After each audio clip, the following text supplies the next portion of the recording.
Hi everybody, so I'm going to show you how to make a really simple template for a calendar that you can make yourself.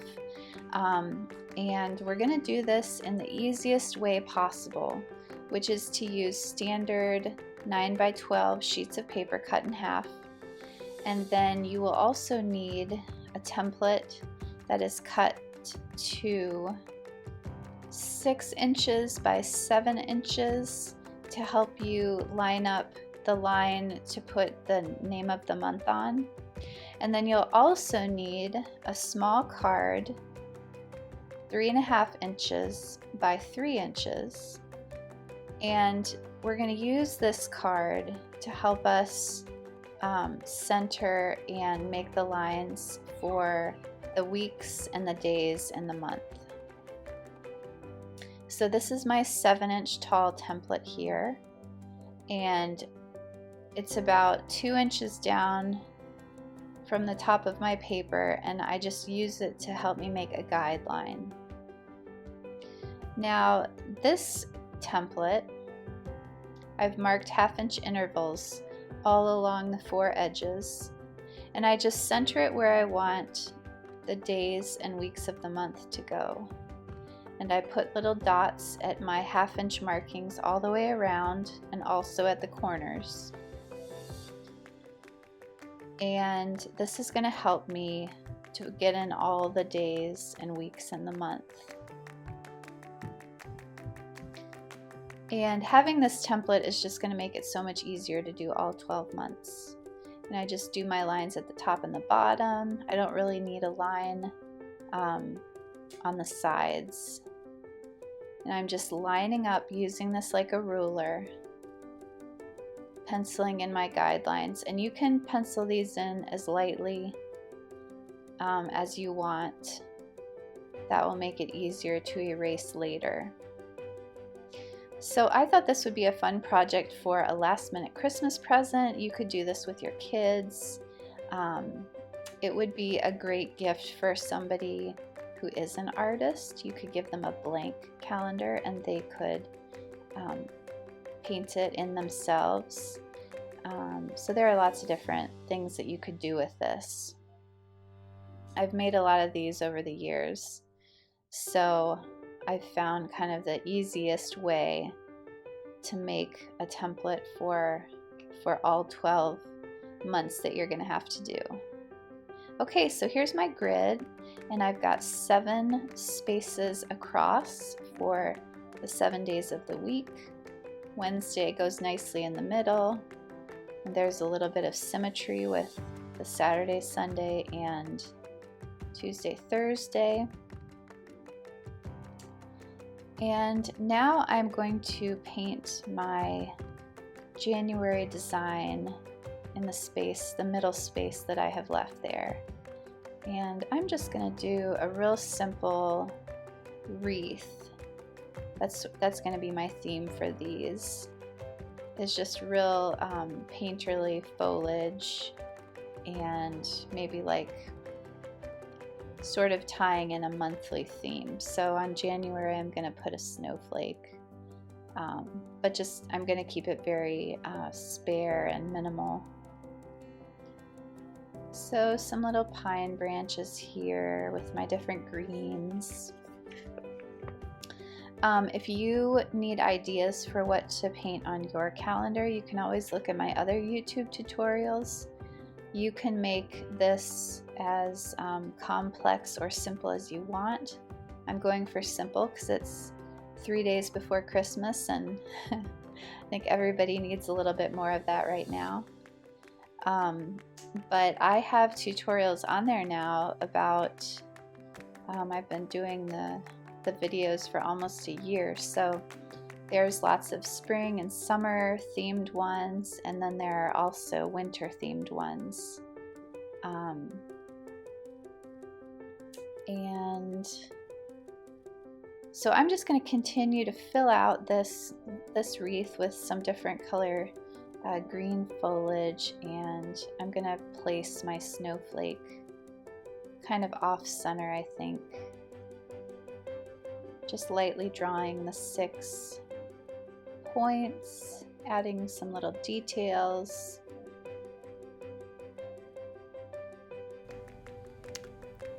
So I'm putting in a few more details on my snowflake here, and then I'm going to kind of have it hanging from the top of the wreath. And then I'm going to add some more little blueberries in different shades of blue, and just keeping it loose and simple.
Now with my darker blue here, I'm just adding some more little pine branches, a couple little dark spots here and there, some little implied shadows on the ribbon at the top of the wreath.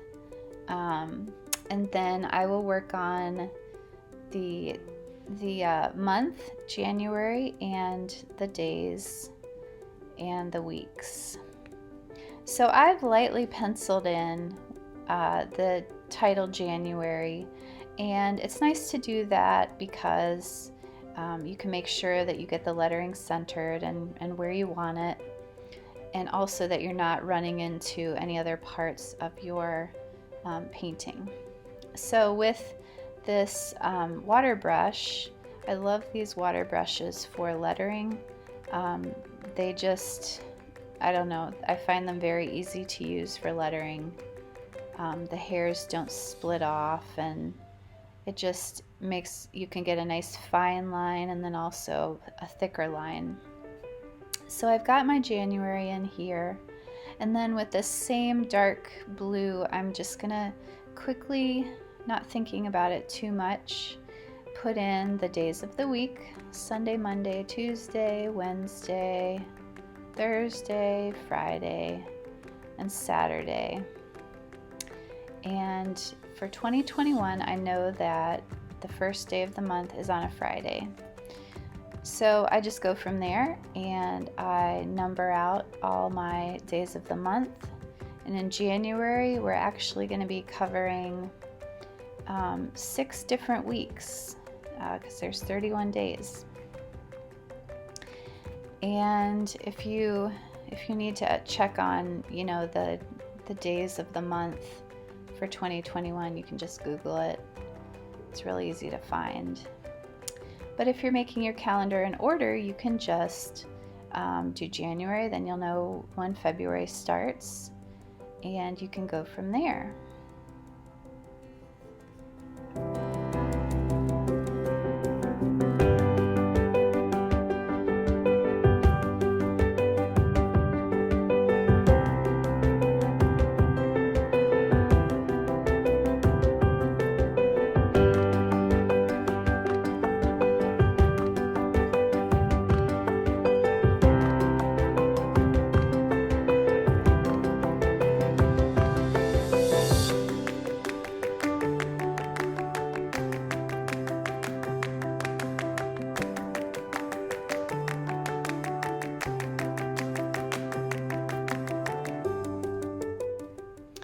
right, so January's finished and I've got my guidelines sketched in here for February, and I'm going to continue with my simple wreath theme.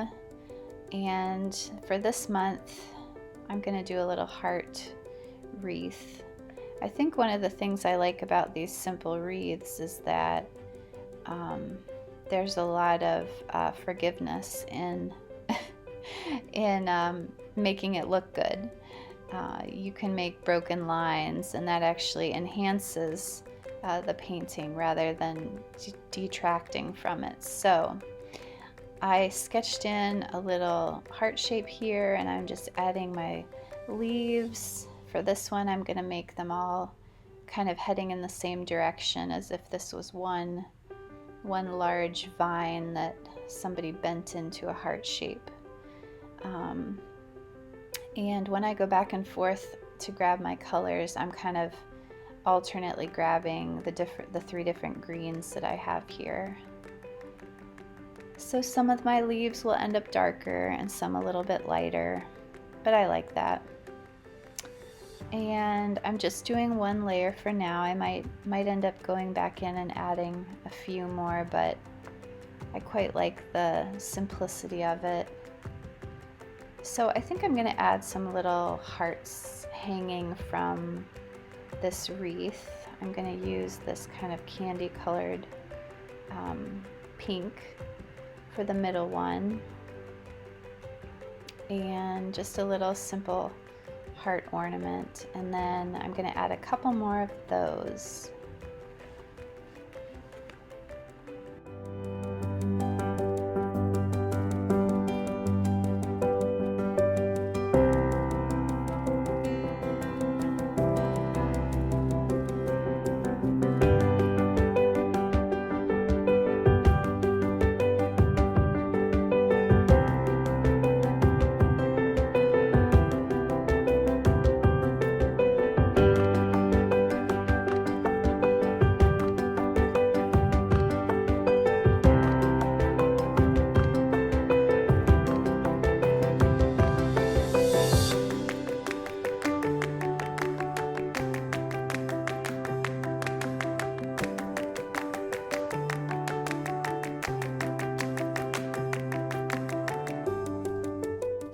Now I'm just adding some little berries and the colors that I used with the little heart tags, and just sort of dotting it in different spots around the vine. And it just gives it a nice little burst of color there to kind of tie in with the ornaments. And I think it needs a pink bow up here. And then February will be finished.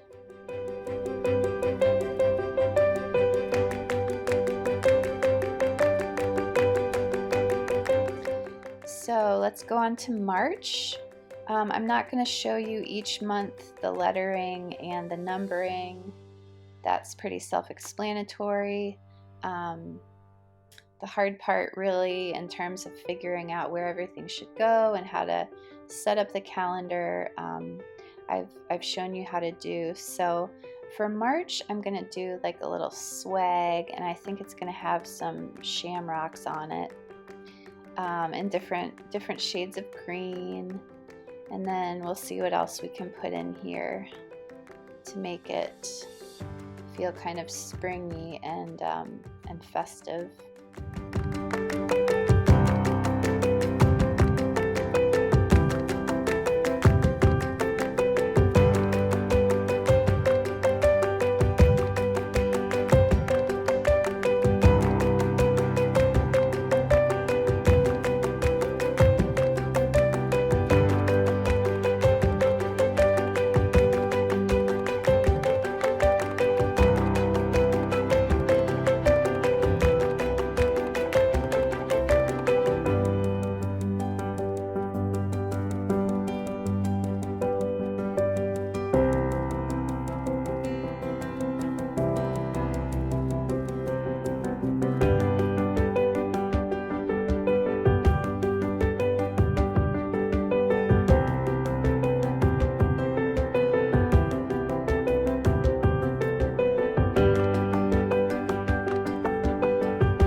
for March, I am just going to freehand the title of the month up here and hope for the best. So my water brush working very well, and here's a hint for brush lettering, to put the pressure on the downstroke and then lighten the pressure on the upstroke. So after you have done all 12 months, what you need to do is make sure that everything is fully dry, and then you can take your eraser and very carefully you're going to erase out all the guidelines that you put in to get everything lined up nicely. And just be very careful with your eraser. Go slow. Better to go slow than to smear something. And even when watercolor paint is fully dry, some pigments have a tendency to smear. So just be aware of that. But you know, part of the beauty of a handmade gift is seeing the hand of the maker. So if you have some extra pencil lines or you smear a little part, I wouldn't worry about it too much. That's part of the fun. So I've got all 12 of my months now, and I am going to use an awl to punch my holes. Our single hole punch has gone missing. Things go missing around here a lot. So I'm using my awl today to punch the holes. So I'm just going to kind of go sheet by sheet and lay them on top of each other to get them all lined up and in the right places. And awls are pretty handy tools. I find lots of uses for mine. But I'm just lining them up, punching my holes, and then I'm going to tie them together with my black and white twine, and that will be my calendar. Now, of course, you could also paint a cover for your calendar. Kind of depends on who you're making it for and what the intended use is going to be. Here I am loosening the holes for my calendar just so I can easily get my twine threaded through. And twine is such a cute little accent. I don't ever remember twine being around until probably about 10 or 12 years ago, but it's so cute. So I've got my knot, and that is my calendar. So please share with me on Instagram if you make one. I would love to see it. And you can always find more inspiration on my website. Thanks for joining me.